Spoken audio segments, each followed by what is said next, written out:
आपने कैटेगराइज कर दिया, आपने परसेंटेज का जिक्र किया है, आप मुस्लिम की बात करें, क्या वाकई आप मुस्लिम की बात कर रहे हैं?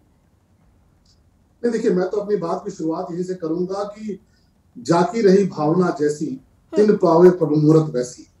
जिन्होंने हमेशा हिंदू मुस्लिम की राजनीति की है, जिन्होंने हमेशा उत्तर प्रदेश में नकारात्मक राजनीति की है, जिन्होंने हमेशा उत्तर प्रदेश में दंगे फसाद की राजनीति की है, वो यही सोच सकते हैं। उनकी सोच का स्तर ही यही है।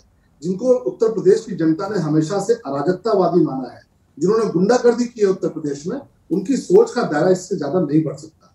मैं तो आपसे सिर्फ एक निवेदन करूंगा कि कुछ प्रश्न आपने मुझसे पूछे, आप एंकर हैं इस शो की, मैं भी कुछ प्रश्न आपसे पूछूंगा और यही साफ हो जाएगा कि 80% बनाम 20% क्या है, कौन 80% है, कौन 20% है।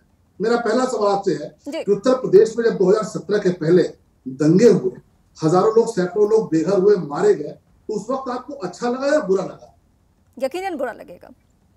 तो जाहिर सी बात है, आप उन 80% लोगों में है जो दंगे के खिलाफ हैं, जिनको बुरा लगा। उत्तर प्रदेश में जब आतंकवादियों के मुकदमे वापस लिए गए और उन आतंकवादियों के मुकदमे जिन्होंने अयोध्या पर हमला किया, जिन्होंने वाराणसी पे हमला किया, जिन्होंने प्रयाग लखनऊ में हमला किया, उनके मुकदमे जब वापस लेने का प्रयास 2017 से पहले हुआ, तो आपको अच्छा लगा कि बुरा लगा? बिल्कुल बुरा लगा। जाहिर सी बात है, जिनको अच्छा लगा जी, वो 20% में है, और जिनको आतंकवादियों के मुकदमे वापस लेना कष्ट हुआ वो 80% में है। ऐसे उत्तर प्रदेश में जब आतंकी घटनाएं हुई, जिनको अच्छा लगा वो 20% में है, जिनको दुख हुआ वो 80% में है। उत्तर प्रदेश में राम मंदिर का निर्माण प्रशस्त हुआ, मैं आपके पास एक बार फिर लौटती हूं, वो 80% में है, जिनको दुख हुआ वो 20% में है। काशी विश्वनाथ धाम का निर्माण हुआ, जिनको अच्छा लगा वो 80% में है, जिनको दुख हुआ वो 20% में है। उत्तर प्रदेश की जनता खूब समझ रही है कि ये 20% कौन है, 80% कौन है। शौकत जी, अब शलभ जी ने एक डेफिनेशन आपके सामने दिया है, उदाहरण के साथ आपको समझाया है। अब आप बताइए, आपका क्या जवाब है? जी रीमा जी, किसी भी सरकार में यदि कोई कृत्य होता है तो उसके खिलाफ मुकदमा होता है। लेकिन दुर्भाग्य से समाजवादी पार्टी की सरकार में जब एक दंगा हुआ तो हम लोगों ने मुकदमा लिखने का काम किया, और उन्हीं दंगाइयों को जिनके ऊपर समाजवादी पार्टी ने मुकदमा लिखा, वो भारतीय जनता पार्टी में विधायक बने, बगैर मुकदमे के ट्रायल हुए, उनके ऊपर से बगैर मतलब कोई जुडिशरी ट्रायल हुई, उनके ऊपर से केस वापस लिए उत्तर प्रदेश की सरकार ने। अब मैं पूछना चाहता हूं कि मुकदमा वापस क्यों लिया गया, सरकार उनको क्यों बचा रही थी? आप निष्पक्ष हैं, एकदम ईमानदारी से काम कर रहे थे। अगर आपको लगता है कि सरकार ने गलत मुकदमा लिख दिया तो मुकदमे का ट्रायल हो जाने दीजिए, पहली चीज। दूसरी चीज, देखिए, मैं कहता हूं कि आज उत्तर प्रदेश सरकार मुकदमा वापस लेने की एक परिपाटी चला रही है, और उसमें कोई जरूरी नहीं अपराधी हो, उसमें जुआनी भी शामिल है। मैं बोल रही हूं, सरकार के इस मुद्दे पे आप लोग हर वक्त बोलते हैं, लेकिन आज हम चूंकि पर्टिकुलर 80 बनाम 20 पे अगर बात करने बैठे हैं, उन्होंने कहा कि 20% में मुस्लिम नहीं है। मैं अभी से पूछ रही हूँ, 20% में मुसलमान नहीं है, उस एंगल से बात कीजिए आप। 20% में शलभ जी का कहना है मुस्लिम हमने नहीं कहा है। अब आप जवाब दीजिए। देखिए, ये जिसको 20% कहने का काम कर रहे हैं, तो उत्तर प्रदेश की आवाम ने समझ लिया है, सारी चीजें उत्तर प्रदेश की जनता को समझ में आती। इतना गुमराही से आपके जवाब बचने वाले नहीं है। आप कितनी साफ सफाई से जवाब देके चले गए कि हमने आपको नहीं कहा है, हमने मुसलमानों को नहीं कहा। तो किसको कहा? अरे कहने में, 2 शब्द कहने में क्या दिक्कत? आप कह दीजिए कि फलाने को हमने कहा है, बात खत्म हो गई।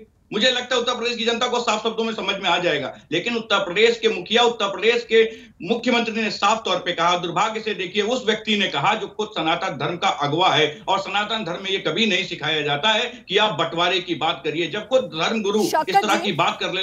शौकत जी, 20% में आप बार बार कह रहे हैं कि वो मुस्लिम कह दे, 2 शब्द कहना मुस्लिम कह दे, ताकि आप कहें कि 15% एक हो जाओ, है ना?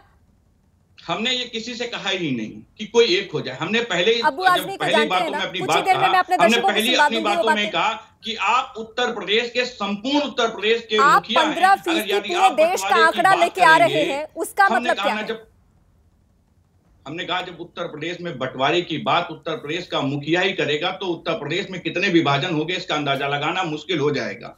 जिस उत्तर प्रदेश ने चुनकर आपको भेजा, किसी ने वोट दिया हो या ना दिया हो, आप जिसने वोट नहीं दिया आप उसके भी मुख्यमंत्री हैं, और जिन्होंने वोट दिया आप उनके भी मुख्यमंत्री हैं। ये आप कैसे कह सकते हैं कि हम 20% के मुख्यमंत्री नहीं है, हम 80% के मुख्यमंत्री हैं?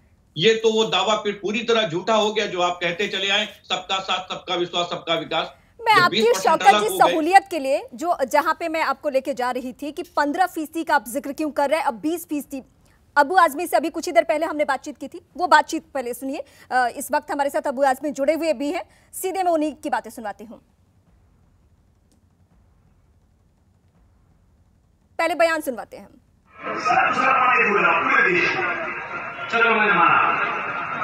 पूरे देश में मुसलमान इकट्ठा हो गए, कितने परसेंट? 15%। वो कितने हैं? 85%। अबू आजमी को पहचानते हैं शौकत जी?